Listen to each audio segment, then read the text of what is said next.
TDP super 6 పథకాలతో మరోసారి ప్రజల్ని మోసం చేస్తుందని విమర్శించారు నంద్యాల వైసీపీ అభ్యర్థి శిల్పా రవిచంద్ర కిషోర్ రెడ్డి. చంద్రబాబును ప్రజలు నమ్మే స్థితిలో లేరన్నారు. వైసీపీ చేపట్టిన పథకాలే మరోసారి మమ్మల్ని గెలిపిస్తాయని ధీమా వ్యక్తం చేశారు.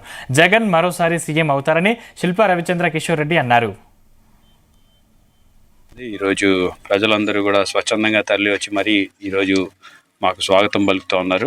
మరి గత 5 సంవత్సరాల్లో జగన్మోహన్ రెడ్డి గారి హయాంలో జరిగినటువంటి సంక్షేమ పాలన కావచ్చు, అభివృద్ధి పాలన కావచ్చు, మరి జగన్మోహన్ రెడ్డి గారి మీద ఉన్నటువంటి నమ్మకం కావచ్చు, ఈరోజు తిరిగి జగనన్న ఏదైనా చెప్పాడంటే ఖచ్చితంగా చేస్తాడని ఒక భరోసా ఈరోజు ప్రజల్లో కనపడుతోంది.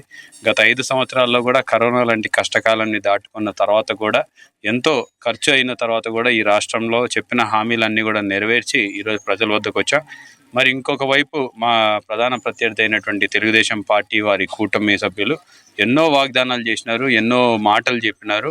14 సంవత్సరాల పాటు ముఖ్యమంత్రి పీఠం మీద ఉన్నారు, కానీ ఎక్కడా కూడా వాళ్ళు చెప్పిన మాట మీద నిలబడినటువంటి పరిస్థితి. మరి ఈరోజు విశ్వసనీయతకి వాళ్ళు తెలుగుదేశం పార్టీ చెప్పినటువంటి కళ్ళబొల్లి మాటలకి జరుగుతున్నటువంటి యుద్ధంలో ఖచ్చితంగా ప్రజలందరూ కూడా విశ్వసనీయత వైపే ఉన్నారని చెప్పేసి మేము భావిస్తాం. సాధ్యం కాని హామీలు ఇవ్వడంలో చంద్రబాబు నాయుడు గారు దిట్ట. ఈరోజు గతంలో నిజంగానే చంద్రబాబు నాయుడు గారు చేయాలనుకుంటే ఇదే సూపర్ 6ని గతంలో ఎందుకు అమలు చేయలేకపోయినారు? ఎందుకంటే ఆయన దాదాపు 14 సంవత్సరాలు ముఖ్యమంత్రిగా పనిచేసిన తర్వాత కూడా ఈ రాష్ట్రానికి ఏం చేశాను అని చెప్పడానికి కూడా ఈ రోజుకి ఆయన సంకోచిస్తున్నారు. మరి గతంలో ఎన్నోసార్లు కళ్ళబొల్లి మాటలు చెప్పేసి నేను క్యాపిటల్ ఎక్స్పెండిచర్ మీద ఖర్చు పెట్టినాను, నేను రోడ్ల మీద రహదారుల మీద ఎక్కువ ఖర్చు పెట్టినానంటే దానికి కూడా మేము సజీవ సాక్ష్యాలతో సహా ప్రూవ్ చేస్తున్నాం. ఈరోజు గతంలో వాళ్ళు 15,000 కోట్లు ప్రతి సంవత్సరం ఖర్చు పెడితే కరోనా లాంటి కష్టకాలం తర్వాత కూడా యావరేజ్గా 5 సంవత్సరాలకి దాదాపు 17,500 కోట్ల రూపాయలు ఖర్చు పెట్టింది జగనన్న ప్రభుత్వం. నిజంగా 2 సంవత్సరాల్లో కూడా పనులు జరిగినంటే అది 20,000 కోట్లు అయ్యేది.